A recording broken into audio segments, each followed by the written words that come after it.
293 लाख करोड़, ये है इंडिया की करंट जीडीपी। और इंडिया की इस टोटल जीडीपी में 8.3 कंट्रीब्यूशन यानी लगभग 25 लाख करोड़ का कंट्रीब्यूशन सिर्फ गुजराती कम्युनिटी का है। ये इतना पैसा है जो देश के हर मिडिल क्लास इंसान के पैसों की प्यास को बुझा सकता है, और फिर भी इनके पास 5 से 6 करोड़ रुपए बची जाएंगे। देश के 169 बिलियनियर में से 145 बिलियनियर सिर्फ गुजराती कम्युनिटी के हैं, यानी 86% बिलियनियर्स कोटा इस समय हमारे गुजरातियों के पास है। 90% डायमंड सूरत में बनते हैं, 25% कॉटन प्रोडक्ट गुजरातियों के पास है, 25% मिल्क प्रोडक्शन इनका है, 18% एक्सपोर्ट भी गुजराती संभालते हैं। और शायद यही चीज है जो गुजरात को देश का 3rd मोस्ट पावरफुल स्टेट बनाती है। आप इस देश का कोई भी बड़े से बड़ा ब्रांड उठा के देख लो, उसका मालिक आपको एक गुजराती ही मिलेगा। रिलायंस, अडानी, पार्ले, गोदरेज, सन फार्मा, अमूल, टाटा, सिम्फनी, ये सारे देश के टॉप ब्रांड्स है, और इनको संभालने वाला मालिक गुजराती। और तो और सिर्फ इंडिया ही नहीं बल्कि यूएस की 1% पॉपुलेशन भी गुजराती ही है, और वहाँ की गुजराती कम्युनिटी एक एवरेज अमेरिकन से 3 गुना ज्यादा पैसा कमाती है। अब मैं गुजरातियों की तारीफ यहाँ पर इसलिए कर रहा हूँ क्योंकि एक लौती देश की ऐसी कम्युनिटी है जो सच में धंधा करना और पैसा कमाना जानते हैं। गुजरातियों को मानो कोई ऐसा वरदान मिला है जिससे इनके परिवार का छोटे से छोटा बच्चा भी बिजनेस और मनी रिलेटेड टॉपिक्स को लेकर अवेयर रहता है। पर क्या सच में इन्हें कोई वरदान मिला है या इनकी सक्सेस के पीछे छुपे हैं कुछ सुपर सीक्रेट्स? ऐसे सीक्रेट्स जो अगर इंडिया की 40% पॉपुलेशन को भी पता चल जाए ना, तो भैया देश में स्टार्टअप्स की क्रांति आ जाएगी। और ऐसा कहने के पीछे मेरा सबसे बड़ा रीजन है इनका secret number 1, and that is their risk taking ability. जरा आप इस 11 साल के पकोड़े बेचने वाले बच्चे को देखिए। इसे देखकर क्या लगता है ये महीने का या साल का कितना कमाता होगा या आगे जाकर क्या कर लेगा? वेल, अगर मैं कहूँ कि ये 11 साल का लड़का आगे चलकर भारत का सबसे अमीर बिजनेसमैन बनेगा, तो जी हाँ, यहाँ मैं बात कर रहा हूँ द ग्रेट धीरूभाई अंबानी की। गुजराती और रिस्क मानो एक सिक्के के 2 पहलू हैं। इनकी रिस्क टेकिंग एबिलिटी इन्हें एम्पावर करती है कुछ बड़ा और नया करने के लिए। 17 साल की उम्र में अपनी पकोड़े की दुकान बेचने के बाद धीरूभाई को पता लगा कि इंडिया से बहुत सारे लोग यमन जा रहे हैं और वहाँ पहुंचकर उनकी लाइफ काफी बेटर हो जाएगी। अब धीरूभाई ने अपने चचेरे भाई रामनिक लाल को खत लिखा और पहुंच गए यमन। नई जगह, नया शहर धीरूभाई को भा गया, और वहां पहुंचकर वो एक पेट्रोल पंप पर काम करने लगे। वहां धीरूभाई को महीने का 300 रुपए मिलता था, पर उनका काम और उनकी स्किल्स को देखकर उनको उस एरिया का मैनेजर बना दिया गया। और इस दौरान क्योंकि काम कम हो गया था तो धीरूभाई ने पार्ट टाइम क्लर्क की नौकरी भी पकड़ ली थी। अब एक दिन वो होटल में चाय पीने के लिए गए, और चाय पीते पीते धीरूभाई ने अपनी बगल वाली टेबल पर उन्होंने कई लोगों को बात करते सुना कि यमन के सिक्कों में जो चांदी लगी है ना, उसकी वैल्यू सिक्के से भी ज्यादा है। यानी सिक्का अगर 100 का है तो उसमें लगी चांदी 110 की, और अगर इन्हें पिघलाकर चांदी को मार्केट में बेचा जाए तो कोई भी रातों रात अमीर बन सकता है। अब ये लोग तो मजाक में बात कर रहे थे, पर धीरूभाई ने सोचा करके देखते हैं, रिस्क लेते हैं, देखते हैं क्या हो जाएगा। धीरूभाई की पूरी लाइफ में उनकी गट फीलिंग उनका बहुत साथ देती थी। सिक्के पिघलाने वाली एक मशीन खरीद कर उन्होंने ये काम शुरू कर दिया, और सच में उन्हें अच्छा खासा पैसा भी आने लगा। और ये बात यमन में इतनी फैल गई कि वहाँ सिक्कों की कमी होने लग गई, और इससे पहले वो पकड़े जाते धीरूभाई खूब सारा पैसा बनाकर यमन से निकल पड़े वापस इंडिया के लिए। और इंडिया आकर 50,000 की इन्वेस्टमेंट से उन्होंने 1958 में मुंबई में रिलायंस कमर्शियल कॉर्पोरेशन की शुरुआत करी।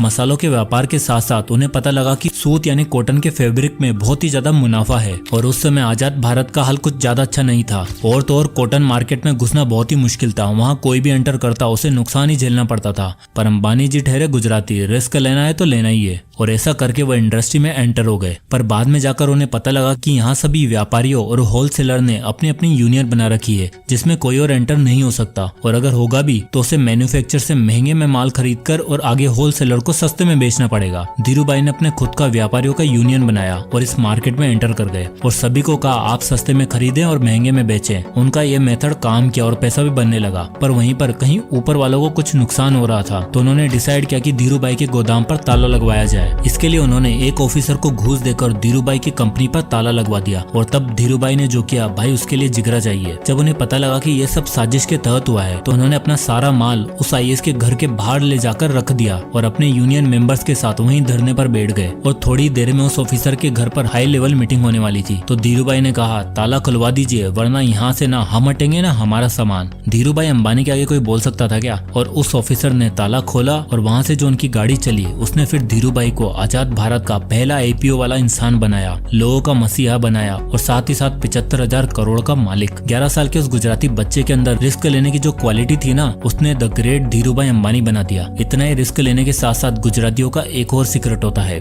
Secret number 2, the competitive advantage. देखो, धंधा करना ना आज आसान है और नहीं कल था। उस टाइम पे बहुत से बिजनेस सिर्फ इसलिए बंद हो जाया करते थे क्योंकि उनके पास कम्पीट करने के लिए कोई स्ट्रेटेजी नहीं होती थी। बट नॉट गुजरातीज, इनका दिमाग हमेशा बाकी लोगों से एक कदम आगे चलता है। एक सिनेमा हॉल में 90 रुपए कमाने वाला इस गुजराती की कहानी भी कुछ ऐसी ही है। हाथ से चिप्स बनाकर बेचने वाला इस गुजराती ने इंडिया के स्नैक मार्केट में रेवोल्यूशन ला दिया और बिल्ड किया one of the famous snack brand जो आज हल्दीराम और पेप्सी को टक्कर दे रहा है। मैं बात कर रहा हूँ बालाजी वेफर्स की, जिनकी नेट सेल्स आज की डेट में 5,000 करोड़ रुपए है। और ये कहानी है चंदू भाई वीरानी की। दरअसल फैमिली बिजनेस में लॉस होने की वजह से चंदू भाई वीरानी को छोटी उम्र में ही नौकरी करनी पड़ी और उनकी पहली नौकरी लगी एक सिनेमा हॉल में एज ए गेट कीपर, जिसके उन्हें 90 रुपए महीना तनख्वाह मिला करती थी। अब हुआ क्या कि उस सिनेमा हॉल में जो कैंटीन वाला था ना, उसने दुकान खाली कर दी और अब उसके मालिक को नया कैंटीन चलाने वाला चाहिए था। तो उसने चंदू भाई को कैंटीन सौंप दिया और ये कहा कि यहाँ का महीने का किराया दे देना और बाकी तुम्हें जो बेचना है बेचो। तो चंदू भाई का परिवार किसान परिवार था और सभी लोग हाथ से बना खाना पसंद करते थे। तो चंदू भाई ने स्नैक आइटम के लिए हैंडमेड चिप्स बनाने का सोचा और उसे नॉर्मल से पैकेट में पैक करके सिनेमा हॉल में बेचने लगे और वहाँ पर लोगों को ये चिप्स सच में पसंद आने लगे और उनका धंधा चल पड़ा। सिर्फ सिनेमा हॉल ही नहीं बल्कि आसपास के कई लोग इनके पास आने लगे और इनकी सेल्स बढ़ने लगी। बाद में चंदू भाई को समझ आया कि क्यों ना इसे एक बड़ा ब्रांड बनाया जाए, पर इसके लिए कैंटीन से ये पॉसिबल नहीं था और मार्केट में ऑलरेडी इस फील्ड में बहुत कंपटीशन था। लगभग सारी स्नैक कंपनियां एक ही प्राइस रेट पर काम कर रही थी। अब ऐसे में चंदू भाई ने सोचा प्राइस कम ज्यादा तो नहीं कर सकते, लेकिन अपने चिप्स को लार्ज क्वांटिटी में जरूर बनाकर बेच सकते हैं। दरअसल उस समय मोस्टली स्नैक कंपनी सिर्फ लोकली ऑपरेट कर रही थी और विदेशी ब्रांड लोग खाना नहीं चाहते थे। ऐसे में चंदू भाई ने मार्केट गैप को देखा और लोकल एरिया से बाहर पूरे शहर में चिप्स बेचना शुरू किया। पर इतने बड़े ऑर्डर का काम हाथ से नहीं हो सकता था, इसके लिए उन्हें चाहिए थी मशीन। आज तो सारी स्नैक्स कंपनियां मशीन यूज करती है, पर 1982 में चंदू भाई पहले ऐसे ओनर बने जिन्होंने स्नैक्स बनाने के लिए कोई मशीन ली थी और एक ब्रांड बनाया बालाजी वेफर्स। इस स्ट्रेटेजी ने उन्हें अपने कंपटीटर से एक कदम आगे कर दिया। फिर धीरे धीरे उन्होंने पहले गुजरात के 90% मार्केट को कैप्चर किया और उसके बाद 5 सालों के अंदर अंदर महाराष्ट्र, राजस्थान, MP और गोवा में अपना बिजनेस एक्सपेंड किया और इसे करते करते पूरे भारत में पकड़ बना ली। मैं जानता हूँ आप में से बहुत से लोग इस ब्रांड को नहीं जानते होंगे, लेस, कुरकुरे, बिंगो, बस इन्हीं के बारे में जानते होंगे, पर बालाजी वेफर्स इन सारे ब्रांड्स को ऑलरेडी पीछे छोड़ चुका है और इंडिया में इनके अकेले के पास टोटल स्नैक मार्केट का 65% है, because they made snacking easy. तो आपने देखा कि गुजराती अपने बिजनेस में एक कॉम्पिटिटिव एडवांटेज जरूर रखते हैं और भाषा इन्हें सिर्फ एक ही समझ आती है, धंधे की भाषा, धंधो फ्रेमवर्क। गुजरातियों का मानना है भाषा बोलो तो धंधे की बोलो, जिसका मतलब है डील ऐसी करो जिसमें मेरा फायदा तो पूरा हो और नुकसान भी हो तो ज्यादा ना हो, यानी heads I win and tails I don't lose much. और ऐसी डील्स के लिए ये फॉलो करते हैं द धंधो फ्रेमवर्क। धंधो फ्रेमवर्क का बेस्ट एग्जांपल है US के गुजराती पटेल्स। तो पटेल्स गुजरात में रहने वाली एक छोटी कम्युनिटी थी जिनके पास काफी सारा लैंड था, पर धीरे धीरे बंटवारे की वजह से कई सारे पटेल्स को देश से बाहर शिफ्ट होना पड़ा। कुछ US गए, कुछ इंग्लैंड तो कुछ अफ्रीकन कंट्रीज में बिजनेस करने लगे। पर US की पटेल कम्युनिटी सबसे ज्यादा सक्सेसफुल हुई क्योंकि इन्होंने अपनाया धंधो फ्रेमवर्क। इस पटेल कम्युनिटी के कांजीभाई पटेल की 1942 में नजर पड़ी US के कंट्री साइड में पड़े एक होटल पे, जिसे बैंक रिसेशन की वजह से नीलाम कर रहा था। अब क्योंकि पटेल्स को इंग्लिश वगैरह ठीक से नहीं आती थी तो उन्हें छोटे मोटे काम के अलावा कुछ नहीं मिल रहा था, इसलिए उन्हें मोटल में नई अपॉर्चुनिटी दिखाई दी जो इन्हें सस्ते में मिल रहा था। तो इन्होंने $5,000 की डाउन पेमेंट करी और वो मोटल को खरीद लिया क्योंकि उन्हें भरोसा था कि रिसेशन खत्म होने के बाद लोग फिर से होटल्स और मोटल्स की तरफ रुख करेंगे। और तो ये एक ऐसा बिजनेस है जिसमें ज्यादा चेंज की जरूरत भी नहीं पड़ती। होटल खरीदने के बाद बारी थी कॉस्ट कटिंग की। पटेल्स ने वहाँ के सारे एम्प्लॉयज को निकाल दिया और अपने परिवार के लोगों के साथ सारा काम खुद ही करना शुरू कर दिया और इसी वजह से वो सस्ते दामों पर लोगों को मोटल्स ऑफर करने लगे। और जैसे रिसेशन खत्म हुआ उनका ये आइडिया काम कर गया और उनको मिलने वाला पैसा उन्होंने मोटल्स में री इन्वेस्ट करना शुरू कर दिया और ऐसे ही एक के दो से 3 मोटल खरीदते चले गए। फिर एक के बाद एक होटल्स और मोटल्स में इन्होंने एम्बियंस बेटर किया जिसने और ज्यादा कस्टमर्स को अट्रैक्ट किया और बाद में इन्होंने अलग अलग जगह से पटेल्स को बुलाकर उन्हें भी इन्वेस्ट करने को कहा और इसके बाद पटेल्स US के मोटल के किंग बन गए। और आज की डेट में पटेल्स US का 40% मोटल बिजनेस संभालते हैं, $40 बिलियन से ज्यादा एसेट ओन करते हैं, 725 मिलियन से ज्यादा का टैक्स भरते हैं और 6 लाख लोगों को एम्प्लॉयमेंट दे रखा है। यानी इनके सीक्रेट सिंपल है, धंधा ऐसा करो जिसमें heads I win and tails I don't lose much. और जब आपकी रिस्क कैपेबिलिटी कम होती है तो आपको प्रॉफिट होना ही होना है। अब धंधो फ्रेमवर्क के बाद आता है गुजरातियों का फोर्थ सीक्रेट, हादसे को अवसर में बदलो। गुजरातियों का सबसे बड़ा सीक्रेट ये भी है कि ये हमेशा नेगेटिव से नेगेटिव सिचुएशन को भी पॉजिटिव में बदल देते हैं। कुछ ऐसी कहानी थी करसन भाई पटेल की। Washing powder Nirma, I guess ये एडवर्टाइजमेंट हम सबने अपने बचपन में बहुत देखा होगा। 90s में दूरदर्शन से लेकर 2016 तक के HD कलर टीवी पर ये एडवर्टाइजमेंट खूब जोरों शोरों से चला करता था। पर क्या आप जानते हैं इस ब्रांड के पीछे की कहानी बहुत ही हार्ट ब्रेकिंग है। अब निरमा नाम सुनकर आप सबको क्या याद आता है? एक वॉशिंग पाउडर जो हमारे मम्मी पापा के लिए एक एलिट वॉशिंग पाउडर माना जाता था। पर करसन भाई पटेल का निरमा ब्रांड रखने के पीछे का कारण था उनकी बेटी निरुपमा, जिन्हें वो निरमा कहकर बुलाया करते थे। काफी यंग एज में कार एक्सीडेंट में उनकी जान चली गई थी। करसन भाई इस इंसिडेंट के बाद काफी डिप्रेस्ड थे और उन्होंने सोचा कुछ ऐसा काम शुरू किया जाए जिससे मेरी बेटी का नाम हर हिंदुस्तानी की जबान पर अमर हो जाए। इसलिए वो अपनी जॉब से आकर पीछे वाले वेयर हाउस में डिटर्जेंट फॉर्मूले पर काम करने लगे। उन्होंने देखा मार्केट में जो विदेशी डिटर्जेंट प्रोडक्ट है उसमें केमिकल कंसंट्रेशन ज्यादा है, प्लस में HUL का सर्फ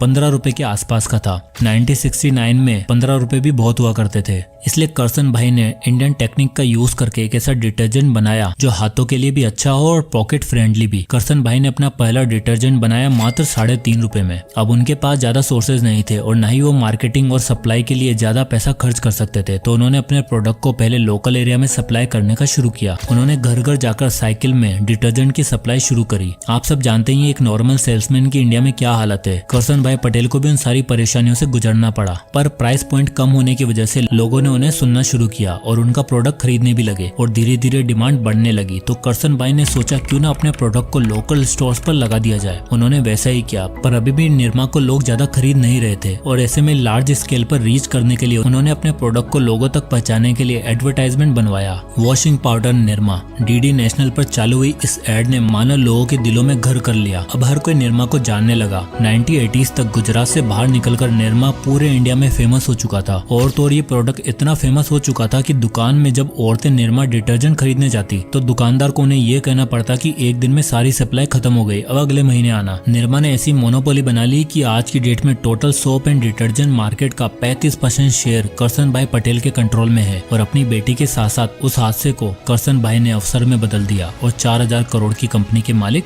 बन गए। Secret number 5, innovation and expansion. देखो किसी भी धंधे का सबसे बड़ा रिक्वायरमेंट होती है टाइम के साथ चेंज। इसलिए हर गुजराती बिजनेस कहीं ना कहीं इनोवेशन और न्यू लॉन्चेस पर बहुत ज्यादा ध्यान देते हैं, because they know change is the necessity. कुछ ऐसा ही किया सन फार्मा के मालिक दिलीप सांघवी ने, जिन्होंने 27 साल की उम्र में सन फार्मा की शुरुआत करी, जो आज 40,000 करोड़ से ज्यादा का रेवेन्यू जनरेट करती है, 100 से ऊपर कंट्रीज में अपने प्रोडक्ट को सेल करती है और 2.5 लाख करोड़ की मार्केट वैल्यूएशन के साथ सन फार्मा देश की लार्जेस्ट फार्मास्यूटिकल कंपनी है। पर ये सब कुछ हमेशा से इतना आसान नहीं था। दरअसल दिलीप के पिताजी अपना खुद का फार्मास्यूटिकल स्टोर चलाते थे, इसलिए दिलीप जी को इस बिजनेस के बारे में थोड़ा बहुत आइडिया था। 27 की उम्र में मात्र 10,000 रुपए की कैपिटल के साथ दिलीप जी ने सन फार्मा की शुरुआत करी। दिलीप जी ने देखा कि नॉर्मल जेनेरिक मेडिसिन में बहुत ज्यादा कंपटीशन है और अगर हमें बड़ा बनना है तो किसी ऐसी मार्केट में एंटर करना पड़ेगा जहां कंपटीशन कम हो और लोगों का भरोसा जीता जा सके। इसलिए उन्होंने ढूंढा साइकेट्रिक मेडिसिन। अब इस नीश में उतरने के बाद उन्होंने जो थोड़ा बहुत प्रॉफिट होता था वो वापस से सन फार्मा में इन्वेस्ट कर दिया करते और नई नई अपॉर्चुनिटीज और पब्लिक रिलेशन के आइडिया सर्च किया करते थे। और ऐसे ही करते करते उन्हें एक आइडिया आया मार्केटिंग इनोवेशन का। उन्होंने देखा कि मोस्टली फार्मा कंपनी सिर्फ B2B सेल्स कर रही थी और उन्होंने अपना प्रोडक्ट्स को हॉस्पिटल और पब्लिक दोनों में बेचना शुरू किया, यानी कि FMCG कंपनी की तरह ऑपरेट करने लगे। और इसी वजह से सन फार्मा इंडिया की इकलौती ऐसी कंपनी है जिसका ऑपरेटिंग प्रॉफिट बाकी कंपनियों के मुकाबले सबसे ज्यादा है।